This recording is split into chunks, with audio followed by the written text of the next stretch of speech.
Welcome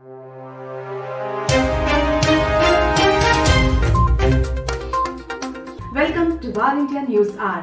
Security risks lurking everywhere. In a world where the risks to your data lurk everywhere and the stake to your future have never been higher, security breaches in healthcare equipment can cost millions of dollars and threaten lives. We hear about insider attacks and humans being compromised to get to sensitive data virtually every day. Machines have the same security issues. If they can access sensitive data and they aren't being secured properly, it's an open door for attackers, that can be put individuals' privacy at risk. Attackers don't target humans to get to data, they just target the data. If machines, especially those in charge of automated processes, think repeatable tasks like bank transfers, scrapping web data and moving customer data files provide the best path to get to the sensitive data, that's the one the attackers will choose. One of the many ways that life has changed for several of us in the last couple of years is the hybrid work phenomenon. A recent study found vulnerabilities in software used in common medical devices like patient monitors, allowing for remote code execution, denial of service attacks, and information leaks. Cyber attacks against medical technology are rising, and criminals are making off with valuable patient data like bandits. It is essential to protect the lifeblood of your business with optical encryption. The roots of this are buried in the sudden change of environment that many companies had to provide for. Security policies were written on the assumption that there are premises. People would work in a restricted access area or room. They would have workstations that were company provided and up to date with easily enforceable security policies. COVID spurred many privacy issues here. Many workers were given a budget and told to avail themselves of a laptop. And these will not have the same level of security as one that your employer gives you or as your office workstation. Likewise, the concept of secure work areas at home is not a realistic one for most of us, with families, flatmates or strangers in the coffee shop peering over our shoulders. The hybrid work model has changed the privacy game as well. It means that companies have to re-evaluate how data privacy is enforced in 2022. Securing access to sensitive data by remote employees will be big in 2022. Let's look into today's headlines in VARINDIA. Data lake platform Dremio raises $160 million. Dremio has raised $160 million in a Series E round of funding, valuing the data lake platform vendor at $2 billion.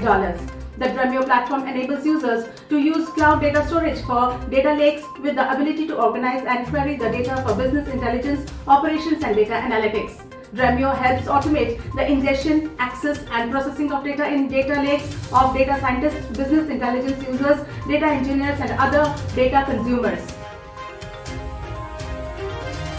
Dynabook signs deal with Ingram Micro. Dynabook Singapore, formerly a Toshiba PC company, has signed a distribution agreement with Ingram Micro India, a leading IT distribution company. Under the terms of the agreement, Ingram Micro will distribute the business-to-business range of Dynabook laptops and accessories to all the IT dealers registered with Ingram Micro through their extensive dealer network in India. DealShare becomes unicorn after raising $130 million.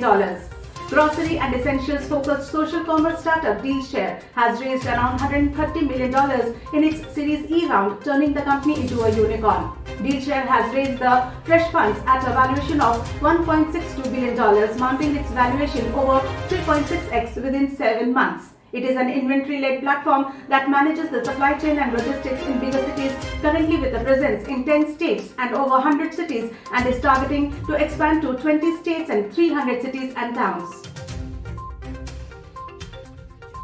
Apple updates iOS and macOS to patch zero-day vulnerability. Apple recently released iOS 15.3 and macOS Monterey 12.2 with a fix for the privacy depleting bug in Safari, as well as to contain a zero-day flaw which it said has been exploited in the wild to break into its devices. Tracked as CVE 2022222587, this is the third zero-day vulnerability discovered in IO mobile frame buffer in a span of 6 months after CVEs 2021308087 and CVE 2021308883. The vulnerability relates to the memory corruption issue in the IO mobile frame buffer component that could be abused by a malicious application to execute arbitrary code with code privileges. Cryptocurrency bill likely to be delayed at Union Budget 2022. The Union government has been keen on introducing a cryptocurrency regulation or a bill, but further delay is expected as the upcoming budget session of Parliament that commences on January 31st is unlikely to offer any immediate regulatory relief to investors or other industry stakeholders. A recent report reveals that the Parliament intends to buy itself more time to hold more discussions and build consent on the regulatory framework. However, there are few things to be expected from the government related to crypto regulations. That's all for now. Please like, share, comment and subscribe to VARINDIA News Magazine. You can download the VARINDIA app from Google Play Store and Apple App Store for the latest news and updates. Stay tuned. Thank you.